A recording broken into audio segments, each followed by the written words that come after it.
In today's video, we will look at how electric current interacts with magnetic field.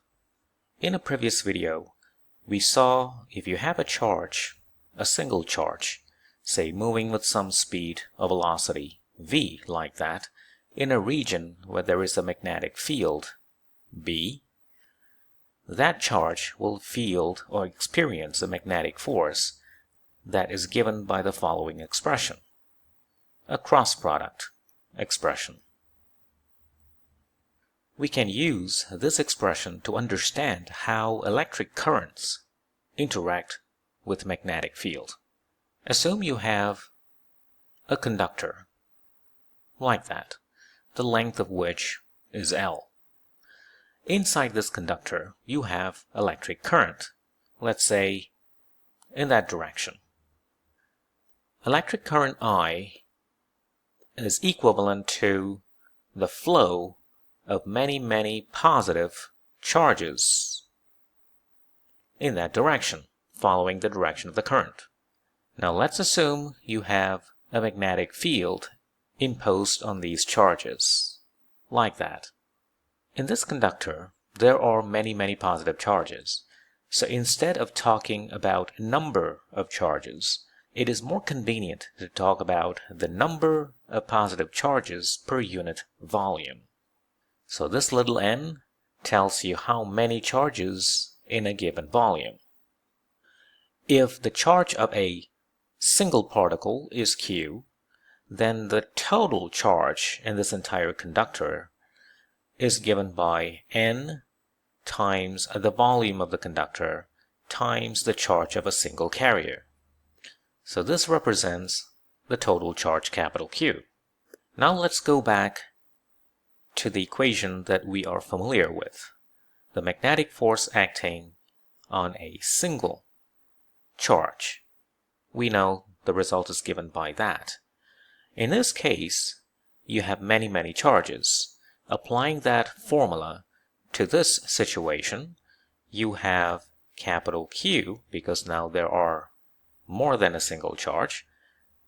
Each is moving with this velocity v cross b, which using this expression can be written as nv q velocity cross into magnetic field.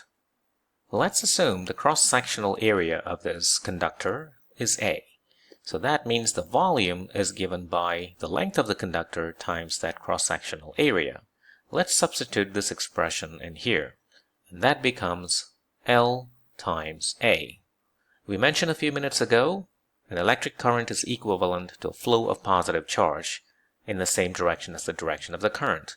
Now let's assume we can write the velocity of each of these charges in the following manner. The magnitude of that velocity times the direction, which we can write, let's say, as r hat.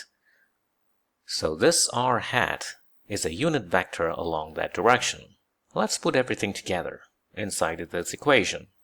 You get n, l, a, q, v, r hat cross into the magnetic field B. Now this little n times the charge times the speed is what we called as electric current density J. Along with A, the cross-sectional area, it will give you the electric current I in a unit of ampere. That is this electric current right there.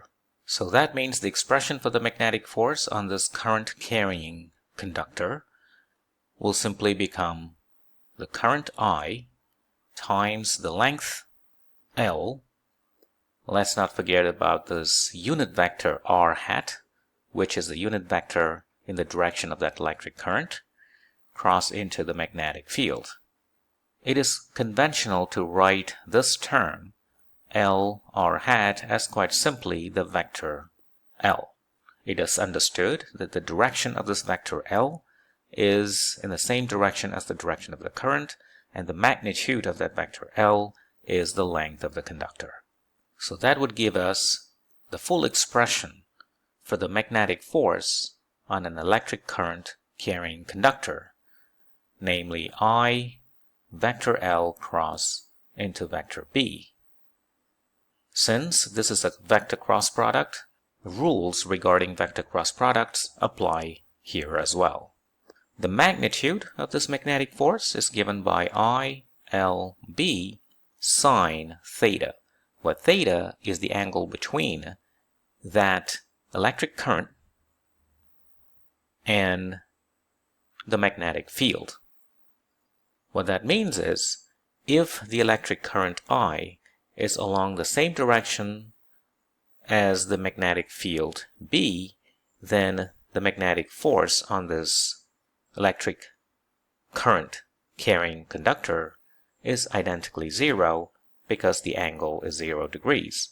Now the same conclusion is reached if the magnetic field is opposite to that of the electric current. So in this case, the angle is 180 degrees, so sine 180 is 0, so the force is 0 as well. Let's look at the following problem. A horizontal rod 0.3 meter long is mounted on a balance and carries a current. At the location of the rod, a uniform horizontal magnetic field with magnitude 0.08 Tesla and direction perpendicular to the rod. The magnetic force on the rod is measured to be 0.25 newtons. Find the electric current. So we know the magnetic force is given by IL cross into the magnetic field. So the magnitude of the force is given by ILB sine angle between the electric current and the magnetic field. In this case, we know what the force is. It's 0.25 newtons. That is the magnitude of that force, the magnetic force. The electric current is what you want to find. The length of that rod is 0.3 meter. The magnetic field has a magnitude of 0.08 Tesla. Tesla is the SI unit to measure magnetic field. Now we are also told that the magnetic field is in a direction perpendicular to the rod. That means perpendicular to the electric current. So theta in this case is 90 degrees. So sine 90 is 1. So I can be solved. And the value turns out to be 10.42 ampere. And that's the answer. Problem 2. A wire along the x-axis carries a current of 8 ampere in the positive direction. Calculate the force in unit vector terms exerted on this 2 centimeter section of the wire by these magnetic fields. So, part A, the magnetic field, is given by minus 0.5 Tesla J hat. So, the expression for magnetic field is given by the following cross product, I vector L cross into vector B. Now we know what I is. The electric current is 8 ampere, so that's 8. Now this vector L, it has a magnitude of 2 centimeters, so 0.02 meter.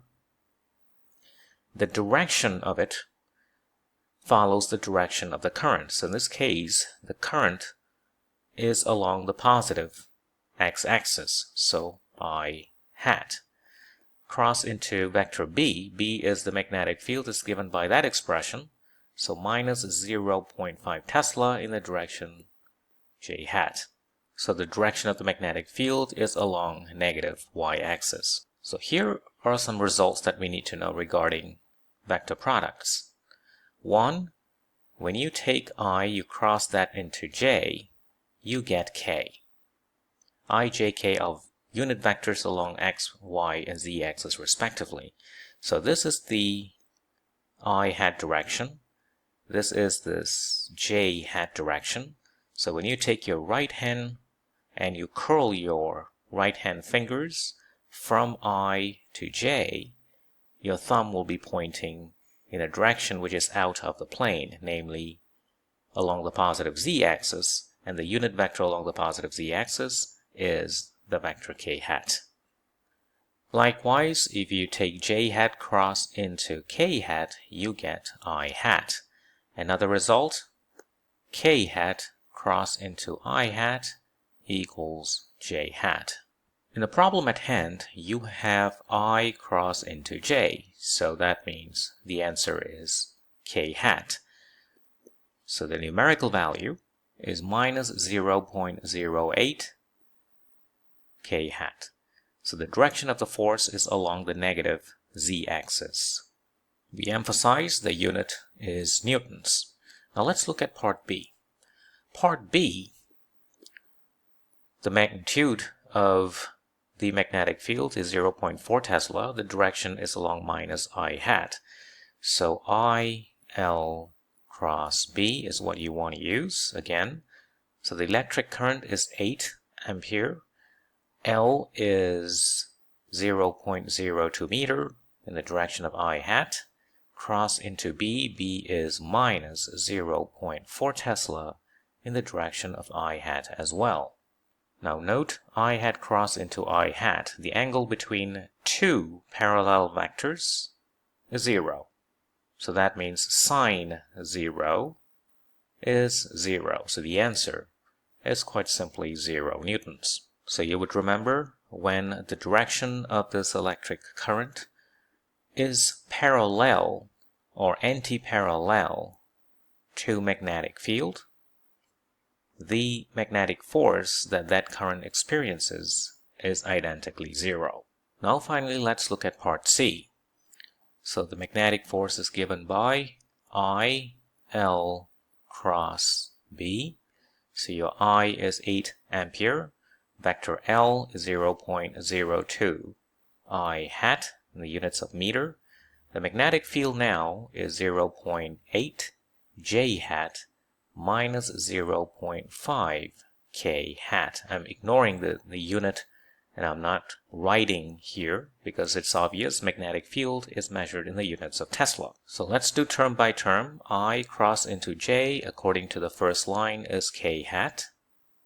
And I cross into K according to the third row is minus J hat. Because K cross into I is J hat, so I cross into K is minus J hat. So the first term is 0.128 K hat. That is this times that number.